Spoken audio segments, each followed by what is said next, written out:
ఆగో ఏంటేమో పైపులకెళ్ళి పాలత్తున్నాయని చూస్తున్నారా? ఇవి యాంటీ టర్మేట్ పోరస్ పైపులు అన్నట్టు. ఇక కొత్తగా ఈ మధ్య ఇల్లు కడుతున్నారు చూడుర్రి. వాళ్ళు ఇల్లు కట్టినప్పుడు టైల్స్ వేసే ముందు మొత్తం గిసువంటి పైపులు సెటప్ చేస్తుర్రు. రూమ్ కు ఒక ఫిల్లింగ్ స్టేషన్ ఉంటదట. దీని వల్ల ఆ ఇంట్లో డోర్స్ ఇక వుడెన్ తో చేసింది ఏదైనా సరే ఖరాబ్ కాకుండా బందోబస్తు మంచిగా ఆగుతుంది అన్నట్టు. ఇల్లు కట్టినాక మనం చేయించుకునే పని లేకుండా ఇయ్యాల రేపట్ల మొత్తం గిట్లనే టైల్స్ వేసే ముందే చేపించుకుంటున్నారు. మనం ఇల్లు కట్టించి ఇంటీరియర్ చేపించిన తర్వాత అది చేపించిన కొన్ని ఇయర్స్కే మొత్తం చెదపట్టిపోతుంటే సో మనకి చాలా బాధ వేసిద్ది. సో దీనికి పర్మనెంట్ సొల్యూషన్ లేదా అని చెప్పేసి కొంతమందికి డౌట్ ఉంటుందండి. అందుకని ఈ వీడియో అనేది నేను చేస్తున్నాను.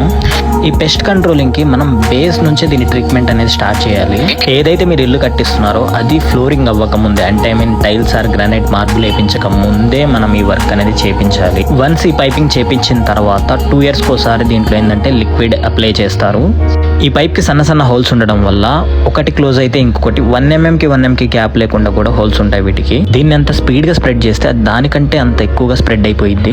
దీనికి ఒక జంక్షన్ బాక్స్ అనేది ఒకటి ఇస్తాము. ఆ బాక్స్ ఇచ్చిన తర్వాత దాంట్లో నుంచి ఇంకా మీకు ఇంట్లోకి వచ్చే పని ఉండదు. పెస్ట్ కంట్రోల్ చేసే వాళ్ళు కనీసం మీ ఇంట్లోకి కూడా రాకుండా ఆ స్మెల్ కానీ అలాంటి ఎటువంటి ఉండదు. ఇందులో ఇంకో బెనిఫిట్ ఏంటంటే దీని సొల్యూషన్ అనేది మనం పునాదుల నుంచే స్టార్ట్ చేస్తున్నాం కాబట్టి మీ ఇంటికి చెదపట్టే ఛాన్స్ 99% ఉండదు. సో ఇంకా 1% అనేది మనం చెప్పలేము. వీటిలో మెటీరియల్ క్వాలిటీ కూడా ఉండిద్ది.